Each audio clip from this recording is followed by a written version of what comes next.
Satellite launch vehicles. Satellite launch vehicles are used to place the satellites in their specific orbits. The functioning of the satellite launch vehicle is based on Newton's third law of motion.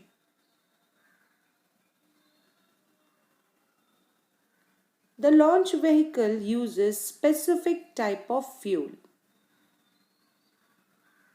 The gas produced due to combustion of the fuel expands due to its high temperature and is expelled forcefully through the nozzles at the rear side of the launch vehicle.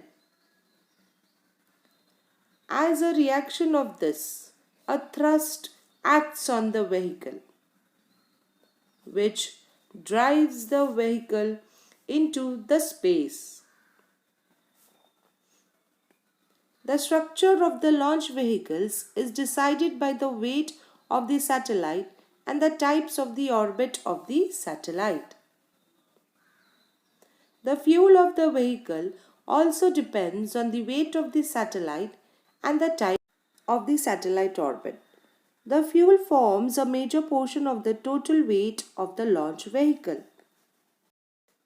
Thus, the vehicle has to carry a large weight of the fuel with it. To overcome this problem, launch vehicles with more than one stage are used. Due to this, the weight of the vehicle can be reduced step by step after its launching. For example, consider a launch vehicles having two stages. For launching the vehicle, the fuel and engine in the first stage are used. This imparts a specific velocity to the vehicle and takes it to a certain height. Once the fuel in this first stage is exhausted, the empty fuel tank and the engines are detached from the main body of the vehicle and fall either into a sea or on an unpopulated land. As the fuel in the first stage is exhausted, the fuel in the second stage is ignited. However, the vehicle now contains only one, that is, the second stage. The weight now being reduced, the vehicle can move with higher speed. Almost all vehicles are made of either two or more stages. Understood, children? Good.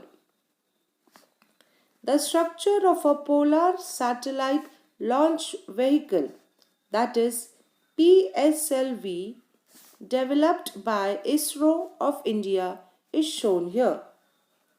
The lowermost part contains engine using solid fuel which provides the initial thrust.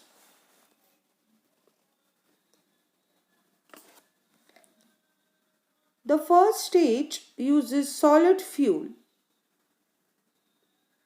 and the second stage uses the liquid fuel.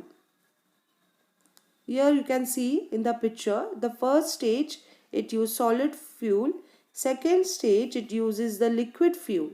In the third stage again it uses solid fuel and in the fourth stage it uses liquid fuel. At the top of the satellite there is a place for satellite. The launch vehicles are costly because they can be used only once. USA has therefore developed space shuttle which returns to the earth except for the fuel tank and can be reused. Children, always remember, the rocket, a type of firecracker known as rocket used in Diwali, is also a sort of a launcher. In this rocket, the fuel is ignited using a fuse and the rocket is projected into the sky just like a satellite launcher. Similarly, if a balloon is blown and released with its end open, the air in the balloon is forcefully ejected and the balloon is pushed in opposite direction. This can be explained using Newton's third law of motion. Got it, children? Now let's learn about space missions away from the Earth. Artificial satellites are being used for making our life more and more enriched.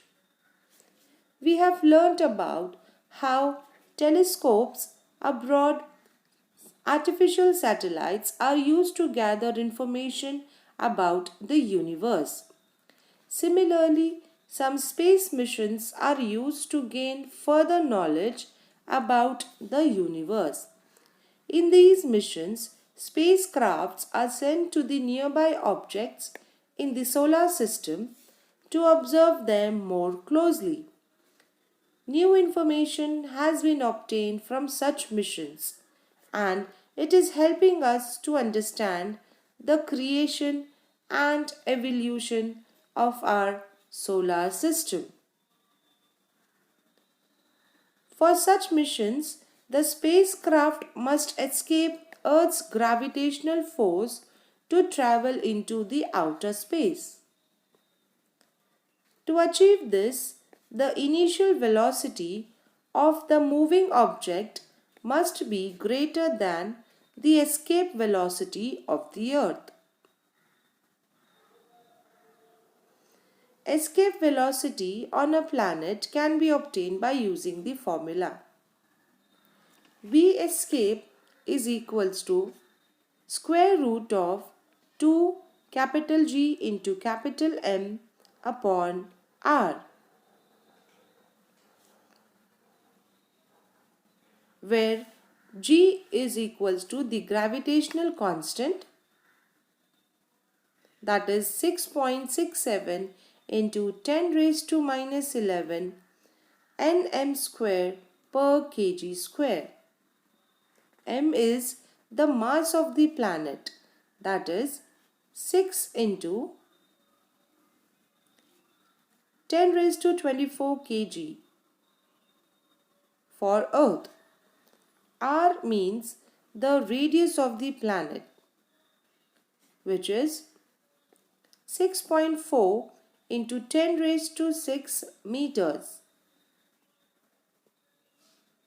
Therefore, V escape is equals to square root of 2 into 6.67 into 10 raised to minus 11 into 6 into 10 raised to 24 the whole upon 6.4 into 10 raised to 6, which is equals to 11.18 into 10 raised to 3 meter per second. Therefore, V escape is equals to 11.18 kilometers per second. Thus, if a spacecraft to escape the Earth's gravitational force to travel to the outer space, it must have a minimum velocity of 11.2 kilometers per second. Are you getting me, children? Good. Let us learn about moon missions. Since the moon is the closest astronomical object to Earth, the first space missions to object in the solar system were missions to the moon. Such missions have so far been executed by different countries. Such missions have so far being executed by USA, Soviet Union, European countries, China, Japan, and India. The spacecraft in the Luna series sent by Soviet Union reached near the moon.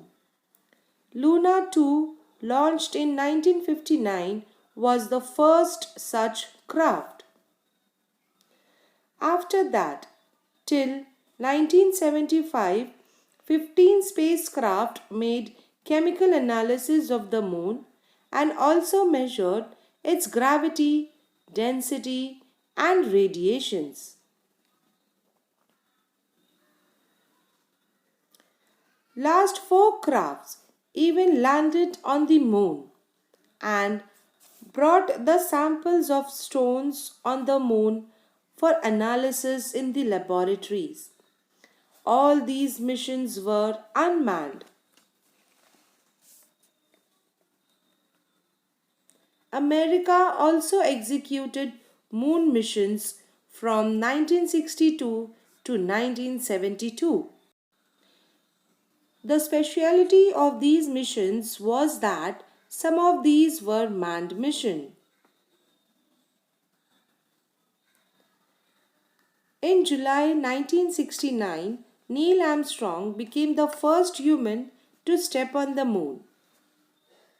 In 2008, Indian Space Research Organization, that is ISRO, successfully launched Chandrayaan-1 and placed it into an orbit around the moon.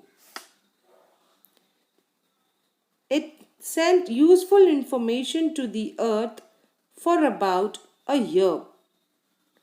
The most important discovery made during the mission was the presence of water on the surface of the moon. India was the first country to discover it. Isn't it interesting, children? Are you finding this chapter interesting? Let's move ahead with Mars missions. Next to the moon, the astronomical object nearest to the Earth is Mars. Many nations send spacecrafts to the Mars. Mars mission is difficult and almost half the missions to Mars were unsuccessful. However, ISRO's performances in this mission is remarkable and we all must be proud of it. The spacecraft Mangalyaan, made by ISRO using minimum expenses, was launched in November 2013 and was placed into orbit around the Mars in September 2014. It obtained very useful information about the surface of the Mars and the atmosphere around it. So this was the great achievement for Indians. Right, children? Missions to other planets. Many missions have been executed to study other planets also. In some of these missions, the spacecrafts orbited the planet, some landed on the planets, and some just passed near the planet and observed them. Additionally, spacecraft have been sent to observe asteroids and comets, and they have successfully collected the dust and stones from the asteroids and brought them back on the Earth.